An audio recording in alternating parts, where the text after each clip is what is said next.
Salut les coureurs, salut les triathlètes. Aujourd'hui, on va parler de comment rebondir quand on a loupé une course qu'on prépare depuis des mois. Et oui, ça arrive malheureusement. On s'entraîne dur et puis le jour de la course, ça se passe pas exactement comme on voulait.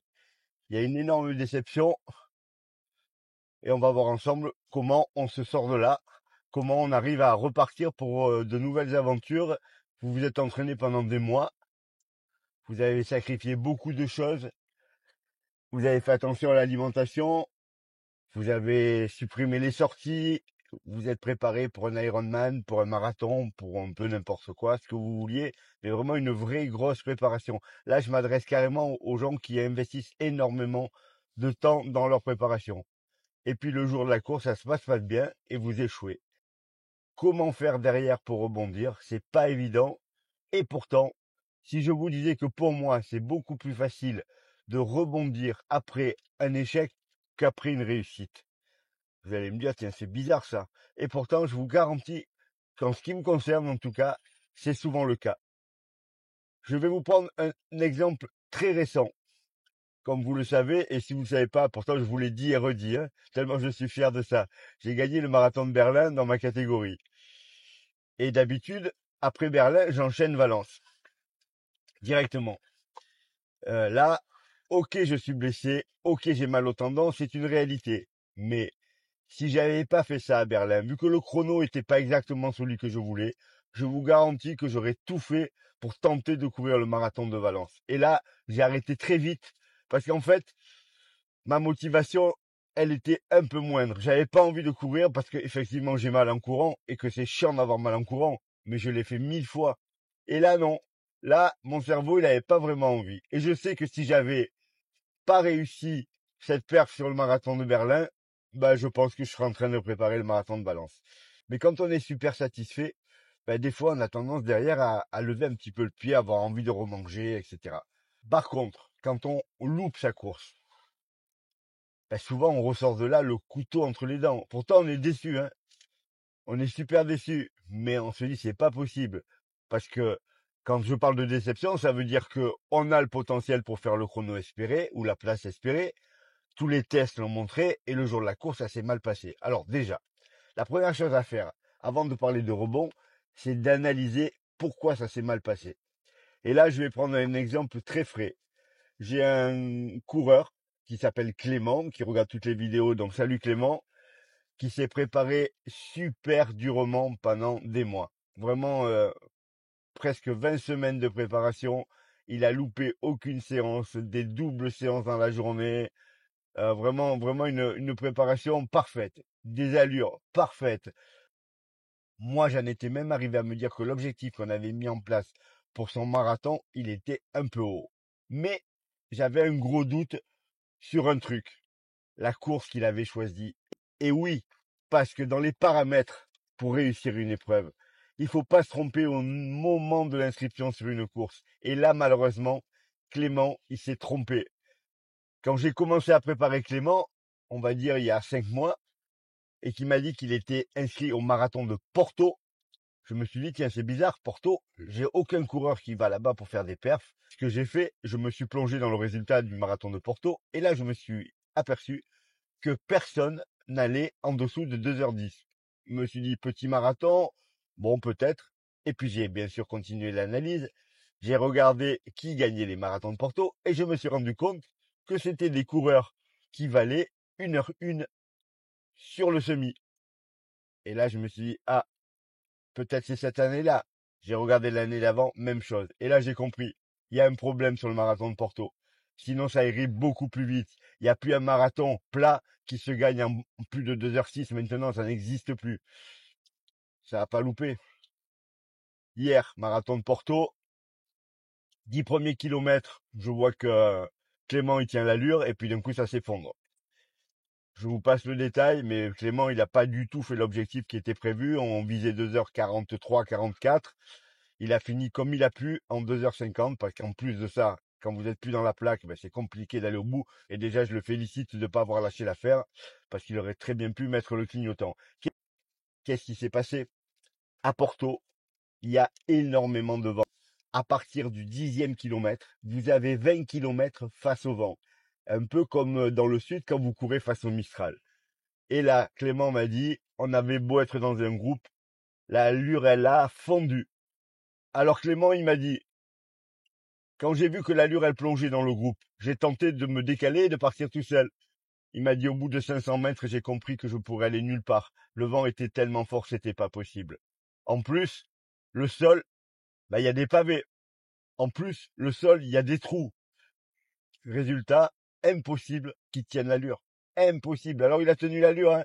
Il a tenu longtemps, mais le problème, c'est que pour tenir l'allure, en fait, il était dans un effort bien plus important que ce qu'il fait d'habitude. J'ai pas analysé encore en détail sa course kilomètre par kilomètre pour comparer avec les séances qu'il fait d'habitude, mais en tout cas, il est sûr et certain qu'il a dû forcer plus pour tenir la même allure. Et résultat, au bout d'un moment, il a coincé. Et après, il a fini comme il a pu. Et quand il a vu qu'il était plus du tout dans la plaque de ses objectifs, forcément, c'est compliqué d'aller se faire très mal sur la fin de course. Donc voilà. Par contre, Clément, je l'ai eu au téléphone hier. Clément, il est déjà sur le marathon de Milan où il est déjà inscrit. Comme je conseille toujours à mes coureurs de s'inscrire à l'avance sur la course suivante pour pouvoir rebondir justement. Et Clément, il a le couteau entre les dents, je le sais. Alors il va falloir qu'il récupère. Il sait très bien que c'est pas sa faute. Il sait très bien que s'il n'a pas réussi sa perf, c'est le parcours. Mais ça fait partie des erreurs qu'il a commises. C'est peut-être la seule, hein, parce qu'au niveau de la prépa, franchement, il n'a pas fait d'erreur. Mais le choix du marathon, il est super important. Hier, j'avais des coureurs à Nice-Cannes. Nice-Cannes, c'est pareil, hein. Nice-Cannes, vous perdez 5 minutes sur le deuxième semi-marathon par rapport au premier. Il n'y a rien à faire. Il y a une énorme cote au 28e, il y en a encore une au 38 ou au 39, et après c'est vallonné dans tous les sens. On ne peut pas claquer une perf sur Nice-Cannes. Vous perdez 4 à 5 minutes par rapport à un marathon plat. Si votre but c'est de claquer une perf sur un marathon plat, analysez vraiment la course avant de vous inscrire. C'est impératif. 5 minutes, c'est des années d'entraînement. Donc vraiment, on commence par ça. Attention, on peut faire tous les marathons du monde, hein, mais on n'y va pas pour faire une perf. Moi, j'ai fait le marathon de Rome qui se court à 50% sur des pavés parce que c'est magnifique, parce qu'on traverse la ville de Rome, parce qu'on arrive au Colisée. Mais je savais très bien que c'était une balade. Il faut faire ça comme ça. On revient sur le rebond par rapport à l'échec. Quand vous avez échoué, vous êtes frustré. Et quand on est frustré, alors soit on arrête tout, ça arrive. Moi, je vous cache pas que mon arrêt du triathlon, il est dû à une frustration comme ça. À l'époque, je faisais déjà du coaching, mais je travaillais à plein temps. En dehors de ça, je m'entraînais 20 heures par semaine pour préparer les Ironman. Et je suis allé faire l'Ironman de Francfort pour me qualifier à Hawaï. À l'époque, il y avait peu de triathlons qui permettaient de se qualifier. J'avais largement le niveau pour réussir 9h30 sur Ironman. Tout allait bien, j'étais dans la forme de ma vie. J'avais donc 47 ans. Dans ma catégorie, je venais de faire podium sur un triathlon distance Ironman à Barcelone, 6 mois avant, et j'étais bien plus fort. Vu que la qualification, c'est un concours et pas un examen, il faut tenir compte de ses capacités. Et moi, je sais que pendant les périodes très chaudes, je suis bien meilleur. Et donc, je choisis l'Ironman de Francfort, parce qu'il y a beaucoup de slots, parce que c'est super coté, et parce qu'il fait super chaud. Et donc, la préparation se passe super bien. J'arrive à Francfort, rien de spécial. Je reconnais un peu le début du parcours. Pendant les 3 jours où je suis là-bas avant, tout va bien. Dans la nuit qui précède la course, il se passe un truc hallucinant. C'est que la température, elle passe de 30 degrés à 9 degrés. Le jour de la course, il faisait 9 degrés. Je prends le départ de la natation, je fais ma natation. Pas très bien, mais je fais ma natation. Et puis je monte sur mon vélo. J'ai absolument rien prévu pour le froid. Mais rien. C'est-à-dire que je pars avec ma tenue de triathlon, la petite trifonction, mouillée, bien entendu. 20 kilomètres à rouler à peu près normalement. Malgré qu'il fasse froid, ça va. Et puis, première descente. Et là, hypothermie. Directement. Impossible de freiner. Impossible de bouger. Je peux plus bouger. Je vous passe la suite. J'ai fait le premier tour comme j'ai pu. Je me suis couvert avec des sacs poubelles que j'ai pris dans les poubelles pour me faire une espèce de poncho. Mais malheureusement, j'étais fini. J'ai fait 90 km. Je me suis arrêté. Je suis rentré à l'hôtel. J'ai dit à ma femme, j'arrête le triathlon.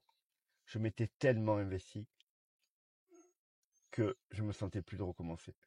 En plus, j'ai eu des problèmes perso, il y a mon papa qui est décédé. Donc, j'ai arrêté le triathlon, j'y avais consacré trop de temps et je suis retourné à ma vraie passion qui est la course à pied. Mais quelle déception! Et là, la déception, elle était tellement forte que j'ai pas rebondi. C'était pas, j'ai un peu échoué, je ferai mieux la prochaine fois. J'ai complètement pété ce jour-là au niveau mental et je me suis dit, le triathlon, c'est terminé. En plus, j'aime pas nager, c'est terminé. Donc, c'est vraiment la seule fois où un échec a entraîné ce genre de réaction chez moi. La plupart du temps, c'est l'inverse.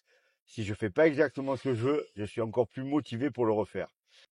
Comme je vous l'ai déjà dit, moi, à un moment donné, il va falloir que j'arrête de regarder les chronos, parce qu'ils vont chuter forcément. Je vais essayer de résister le plus longtemps possible, hein. Je vous dis, moi, mon objectif, c'est d'arriver à courir le marathon en moins de 3 heures encore à 70 ans. Heureusement, j'y suis pas. Heureusement, il me reste 10 ans. Heureusement, je vais encore essayer de faire 2h44 pour aller chercher une dernière fois mon record, peut-être à Milan, peut-être plus tard, on verra. En tout cas, je vais tout mettre en œuvre pour. Mais ensuite, je basculerai sur des objectifs de place en essayant de gagner les marathons auxquels je participe, ce qui sera déjà super bien pour la vieille personne que je deviens, hélas. Mais vous concernant, quand vous échouez, ben, profitez pour rebondir. Déjà, vous allez analyser en détail tout ce qui n'a pas marché. Alors, on a vu l'histoire du parcours, mais ça peut être également dans votre préparation. Imaginons que les derniers kilomètres, ils soient très durs. Bah, il va falloir vous poser la question de savoir pourquoi. Alors, c'est un marathon, vous allez me dire, il y a le mur. Oui, mais le mur, c'est un peu de la science-fiction, hein. Si vous vous alimentez correctement, effectivement, c'est difficile la fin. Effectivement, on a mal à la jambe, mais on prend pas de mur, hein. Donc, déjà, vérifiez que vous vous alimentez correctement.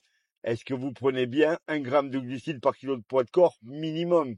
À haut niveau, ils sont quasiment à 2, je trouve, hein, maintenant. Mais déjà, au moins 1. Est-ce que vous avez fait assez de kilomètres à l'entraînement?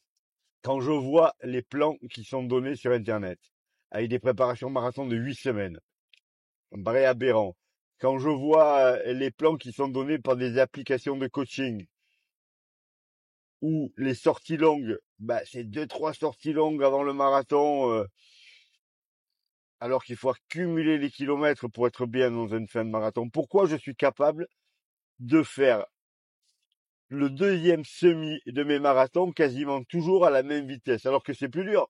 C'est juste que c'est plus dur, mais je suis capable de le faire parce que je fais beaucoup de kilomètres. Et encore, quand je dis je fais beaucoup de kilomètres, pour ma préparation de Berlin, j'ai pas fait beaucoup de kilomètres. J'ai couru entre 100 et 120 kilomètres par semaine. J'ai déjà fait beaucoup plus. Là, j'ai rajouté de la qualité.